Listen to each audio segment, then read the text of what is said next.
ஓம் நம சிவாய! குருவாழ்க குருவே துணை. ஆன்மீக அன்பர்களுக்கு வணக்கம். இன்னைக்கு நாம இந்த வீடியோ பதிவுல பார்க்க போற தகவல் என்னன்னு சொல்லி கேட்டீங்கன்னா, பில்லி சூனியம், ஏவல், செய்வினை இப்படி சொல்லக்கூடிய தீய சக்திகளினுடைய பாதிப்பினால் வரக்கூடிய உடல்நிலை கோளாறுகள் நீங்குவதற்கு களிப்பு கழிக்கும் முறை. இத எப்படி செய்கிறது? இது என்ன மாரியான விஷயத்துக்குலாம் நீங்க எப்படி பிரயோகப்படுத்தலாம்? அப்படிங்கிறத பத்தி தான் முழு விளக்கத்தோட நான் இந்த வீடியோ பதிவுல சொல்லப் போறேன். நீங்க இந்த வீடியோ பார்க்கறதுக்கு முன்னாடி நம்மளோட யூடியூப் சேனல் ஸ்ரீ வேத சிவசக்தி சாயி யூடியூப் சேனல சப்ஸ்கிரைப் பண்ணாதவங்க பண்ணிக்கங்க. அப்படியே பக்கத்துல இருக்கக்கூடிய பெல் ஐகான் பட்டனையும் கிளிக் பண்ணிக்கங்க. சரி வாங்க இந்த வீடியோ பதிவுக்குள்ள போகலாம். அதாவது இன்றைய சூழ்நிலைக்கு நெறைய நபர்கள் ஃபோன் பண்ணி கேட்குறீங்க, "சாமி இந்த மாரி வந்து எங்களுக்கு வேண்டாத நபர்கள் வந்து எங்களுக்கு இந்த மாரி செய்வன செஞ்சுட்டாங்க. இந்த மாரி எங்களுக்கு வந்துட்டு ஏவல் விட்டுட்டாங்க." இந்த மாதிரியான விஷயத்துக்குலாம் நெறைய பேர் ஃபோன் பண்ணி கேட்குறீங்க. சரி நாங்களும் இந்த மாரி நெறையா பக்கம் போய் பார்க்குறோம். அவங்கள என்னென்ன பூஜை முறைகளோ செய்றாங்க. அவங்களும் எந்திரம் குடுக்குறாங்க. அதற்குண்டான மை குடுக்குறாங்க, பொடி குடுக்குறாங்க. ஆனா எதுவுமே வந்து நிவர்த்தியான பாடில்ல சாமி. இதுக்கு ஏதாவது பிரயோக முறைகள் இருந்தா சொல்லுங்க அப்படின்னு நெறைய பேர் கேட்குறீங்க. அதேமாரி ஒரு சில அருள்வாக்கு குறி சொல்றவங்களும் சரி, அதேமாரி ஒரு சில மாந்திரீக தொழில்ல இருக்கிறவங்க நெறைய பேர் கேட்குறீங்க. இந்த மாதிரியான ஒரு பிரச்சனைகள்லாம் வருது. இதுக்கு எப்படி பண்ணுறதுன்னு எங்களுக்கு தெரியல. இதுக்கு ஏதாவது பூஜை முறைகள் இருந்தா சொல்லிக் குடுங்கன்னு சொல்லி உங்களுக்கு நெறைய பேர் கேட்குறீங்க. உங்களுக்காக தான் நான் இந்த பதிவு வந்து முழு விளக்கத்தோட சொல்றேன். சரிங்களா? சரி இது எப்படி பண்ணணும்? என்ன ஏது அப்படின்னு சொல்லி பார்த்தோம்னா, இத வந்து என்ன மாரியான விஷயத்துக்குலாம் நீங்க பண்ணலாம் அப்படின்னு சொல்லி கேட்டீங்கன்னா, செய்வினையால அதாவது இந்த செய்வினை, பில்லி சூனியம், ஏவல் போன்ற தீய சக்திகளால வரக்கூடிய உடல்நிலை பாதிப்புகளுக்கு மட்டும் தான் இது வந்து பலன் குடுக்கும். மத்தபடி அவங்களுக்கு வந்து ஏதாவது மருத்துவ ரீதியான பிரச்சனைகள் இருந்ததுன்னா, அவங்க வந்து சரியான மருத்துவர தான் அணுகி தான் அதற்குண்டான தீர்வுங்கிறத அவங்க இது பண்ணிக்கணும்.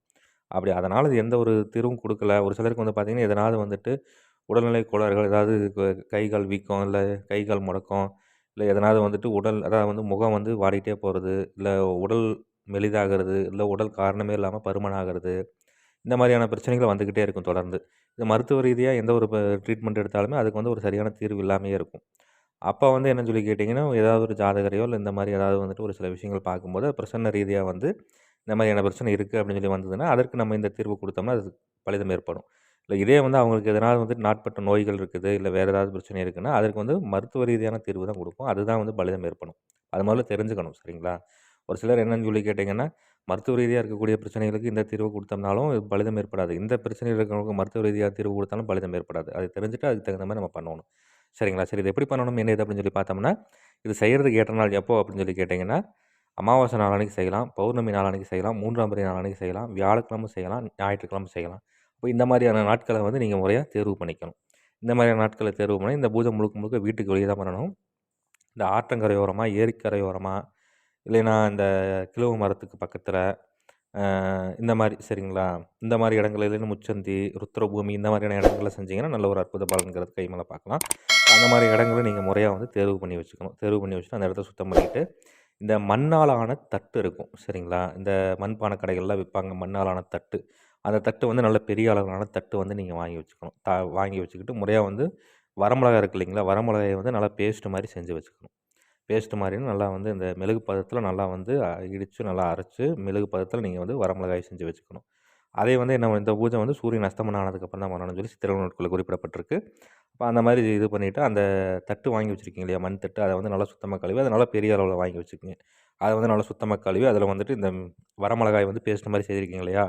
இதை வந்து நல்லா தடவிக்கணும். நல்லா தடவிட்டு, அதை வந்து ஒரு சுத்தமான இடத்துல வந்துட்டு நான் இந்த வீடியோல ஒரு எந்திரம் ஒண்ணு குடுத்துருக்கிறேன். இந்த எந்திரத்த வந்து நல்லா பெரிய அளவுல பச்சரிசி மாவுல வரைஞ்சுக்கணும். ஏன்னு கேட்டீங்கன்னா, பாதிக்கப்பட்ட நபர வந்து அதற்குள்ள வந்து அமர வைக்கிற மாரி. சரிங்களா? அதற்குள்ள அமர வைக்கிற மாரி நல்ல பெரிய அளவுல வந்துட்டு, இதை வந்துட்டு வரைஞ்சுக்கணும். வரைஞ்சுட்டு அதே மாரி வந்து ஒரு ஆணைக்கன் பட்ட சட்டி ஒண்ணு. அதுவும் நல்ல பெரிய அளவுல இருக்கக்கூடிய ஆணைக்கன் பட்ட சட்டி ஒண்ணு வாங்கிக்கணும். 108 எலுமிச்சம்பழம் வாங்கி வச்சுக்கணும். சரிங்களா? 108 எலுமிச்சம்பழம் வாங்கி வச்சுக்கிட்டு, அதற்குள்ளேயும் அதாவது வந்து இந்த ஆணைக்கன் பட்ட சட்டிக்குள்ளேயும் இந்த வரமிளகாய் வந்து இந்த பேஸ்ட் மாரி செஞ்சிருக்கீங்களா, அதை வந்து உள்ளுக்குள்ள வந்துட்டு நல்லா பெயிண்ட் மாரி நல்லா வந்துட்டு அதை வந்து நல்லா பூசி விட்டுறணும்.